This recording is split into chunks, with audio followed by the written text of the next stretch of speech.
बुलेटिनची सुरुवात करूयात आत्ताच्या सगळ्यात मोठ्या ब्रेकिंग बातमीनं। बातमी आहे लोकसभा निवडणुकांच्या संदर्भातली। लोकसभा निवडणुकीसाठी महायुतीचं राज्यातल्या मतदारसंघांचं वाटप आता जवळपास अंतिम झालंय। राज्यातल्या 48 लोकसभा मतदारसंघांपैकी सर्वाधिक 29 जागा भाजपाला मिळाल्यात। त्यापाठोपाठ शिवसेनेला 14 तर राष्ट्रवादी काँग्रेस पक्षाला 4 आणि रासपला 1 असं जागा वाटप करण्यात आलेलं आहे। शिवसेनेचा खासदार असलेला पालघर लोकसभा मतदारसंघ भाजपकडे गेलाय, त्यामुळे भाजपची आणखी एक जागा वाढलेली आहे। तर रासप पक्षाला परभणी लोकसभा मतदारसंघातनं महादेव जानकर यांना उमेदवारी दिल्यामुळे राष्ट्रवादी काँग्रेस पक्षाला 4 जागा मिळालेल्या आहेत। तर शिवसेनेकडे विद्यमान 13 खासदार होते, त्यांना अधिकची 1 जागा मिळाल्यामुळे त्यांच्या 14 जागा झालेल्या आहेत।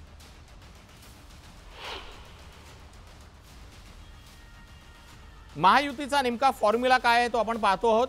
भाजपला 29 जागा, शिवसेनेला 14 जागा, राष्ट्रवादी काँग्रेस 4 आणि रासप 1। महादेव जानकर यांना जागा जरी मिळाली असली तरी ती राष्ट्रवादीच्या तिकिटावरची जागा आहे। त्यामुळे सध्या तरी महायुतीचा फॉर्म्युला 29-14-5 किंवा 29-14 राष्ट्रवादी 4 ए आणि रासप 1 असा ठरलेला आहे। तर आपण पाहतो महायुतीचा फॉर्म्युला आता ठरलेला आहे। महायुतीचा जागा वाटप अंतिम झालेला आहे।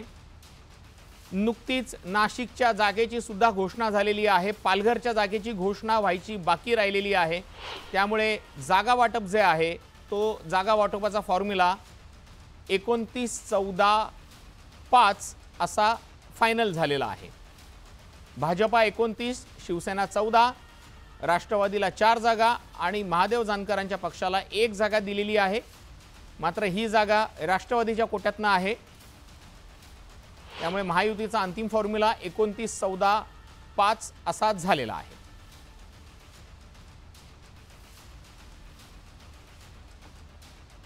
शिवसेना आणि भाजपा दोघांनाही प्रत्येकी मागच्या वेळेपेक्षा 1-1 जागा जास्त मिळालेली आहे।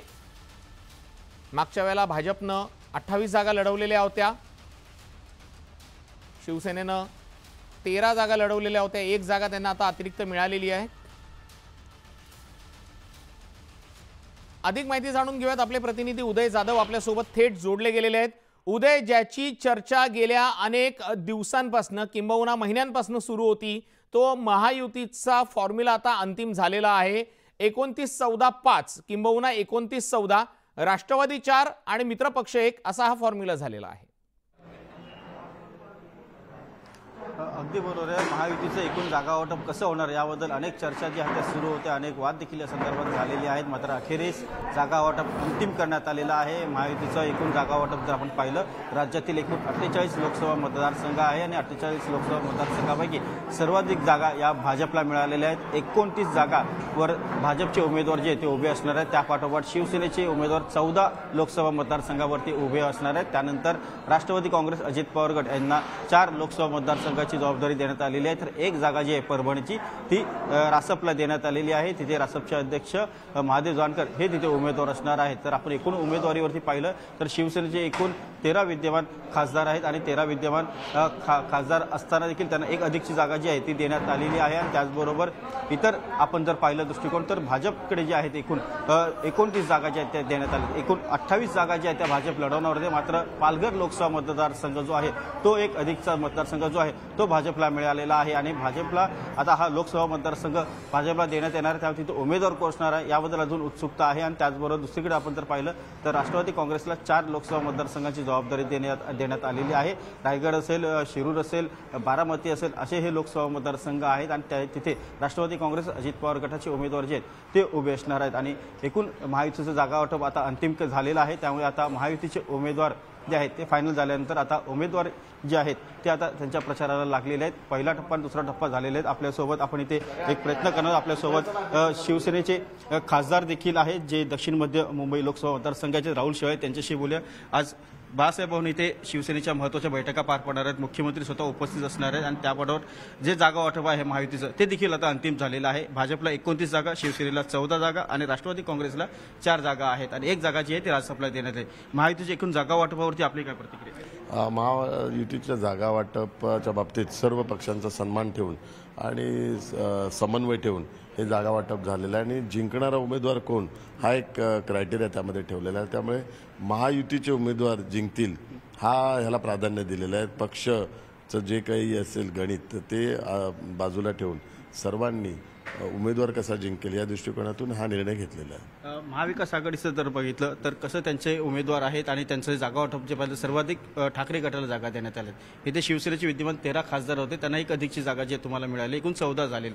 तुमच्या जागा वाटपावरती कसं तुम्ही समाधानी आहात? पूर्वी 14 जागा आहेत त्या शिवसेनेत। आम्ही जागा वाटपाबद्दल समाधानी आणि माननीय मुख्यमंत्री साहेबांनी एक शब्द दिलेला आहे की 45 पेक्षा जास्त सीट जिंकायचा जो संकल्प आम्ही यापूर्वी केलेला आहे, त्यामुळे माननीय मुख्यमंत्री म्हणून पण त्यांची जबाबदारी की या महाराष्ट्रातल्या 45 सीट जिंकायच्या, म्हणून त्यांनी प्रत्येक पक्षाचा सन्मान ठेवून हा जागा वाटपाचा जो फॉर्म्युला ठरलेला आहे तो उमेदवाराच्या क्रायटेरियावर ठरलेला उमेदवार कोण जिंकेल आणि कुठल्या चिन्हावर जिंकेल, कुठल्या पक्षावर जिंकेल हा क्रायटेरिया ठेवून हा जागा वाटप झालेला आहे। तुम्ही शिवसेनेचे लोकसभा गटनेते देखील आहेत। आत्ताच काही वेळापूर्वी नाशिक लोकसभा मतदारसंघातून हेमंत गोडसे यांना पुन्हा एकदा उमेदवारी देण्यात आली आहे। ठाण्यामधून नरेश मस्के यांना उमेदवारी दिलेली आहे आणि कल्याणमधून पुन्हा एकदा श्रीकांत शिंदे डॉक्टर यांना देखील उमेदवारी देण्यात। कसं पाहता त्यांचं स्वागत करतो, अभिनंदन करतो आणि ते तिन्ही उमेदवार म्हणजे जे शिवसेनेचे आणि महायुतीचे जसे 45 उमेदवाराचा जसा संकल्प आहे तर शिवसेनेचे पण उमेदवार जे माननीय मुख्यमंत्री एकनाथ शिंदे साहेबांनी घोषित केलेली ज्यांची नावं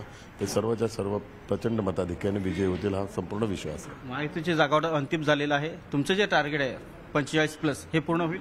निश्चित स्वरूपात पूर्ण होईल आणि त्याकरता महायुतीचे सर्व नेते एक मोदींचा परिवारच्या नात्याने या प्रचारात उतरलेले आहेत आणि प्रत्येक कार्यकर्ता मोदीजींना तिसऱ्यांदा पंतप्रधान बनवण्याकरता आणि अगदी खरं उदय, ज्या पद्धतीने राहुल शेवाळे सांगतायत की मोदीजींना पंतप्रधान करण्यासाठी हे सगळं सुरू आहे, मात्र मुद्दा हा एक उपस्थित होतोय की जागा वाटपाचं घोडं जरी अडलेलं नव्हतं तरीही महत्वाच्या जागा जाहीर करायला उशीर का लागला, याची आतली बातमी तुझ्याकडे नेमकी काय आहे? कारण की गेल्या अनेक वर्षांपासून तू शिवसेना बीट कव्हर करतोयस। मुद्दा हाच होता की ज्या जागा हक्काच्या आहेत त्या आधी जाहीर का नाही केल्या, नेमकं याच्या मागचं राजकारण किंवा राजकीय खेळी काय होती?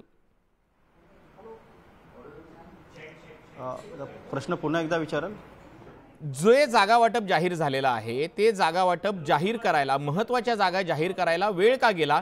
मागच्या वेळेला म्हटलं होतं की महायुतीमध्ये सगळं अलबेल आहे, मग जागा वाटपाचा तिढा जो होता, सीट शेअरिंगचा फॉर्म्युला होता, तो जाहीर व्हायला वेळ लागला आणि अगदी अर्ज दाखल करायच्या शेवटच्या दिवशी नावं जाहीर करावी का लागलेली आहेत?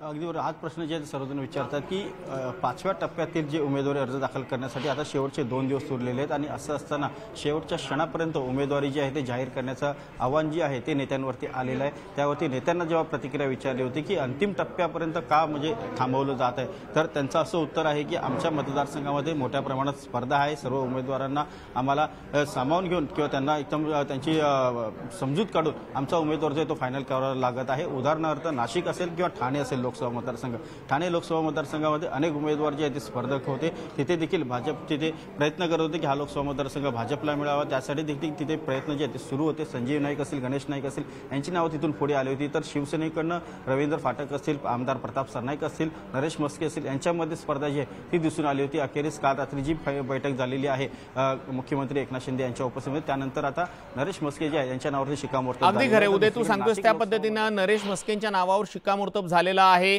जागा जरी हक्काच्या असल्या तरीही पक्षांमध्ये इच्छुक उमेदवार जास्त होते, त्यामुळे त्यांची समजूत काढण्यासाठी वेळ गेलेला आहे। आपण पुन्हा एकदा आपल्या स्क्रीनवरती शेवटचा फॉर्म्युला बघतो आहोत।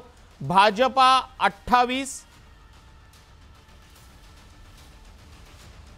शिवसेना 15, राष्ट्रवादी काँग्रेस 4 आणि रासप 1, 28, 15, 4, 1 असा हा फॉर्म्युला झालेला आहे। रासपाला 1 जागा जरी दिली असली तरीही ती जागा राष्ट्रवादीने आपल्या कोट्यातनं दिलेली आहे, त्यामुळे नवीन फॉर्म्युला जो झालेला आहे तो 28, 15, 5 किंबहुना 28, 15, 4, 1 असा झालेला आहे।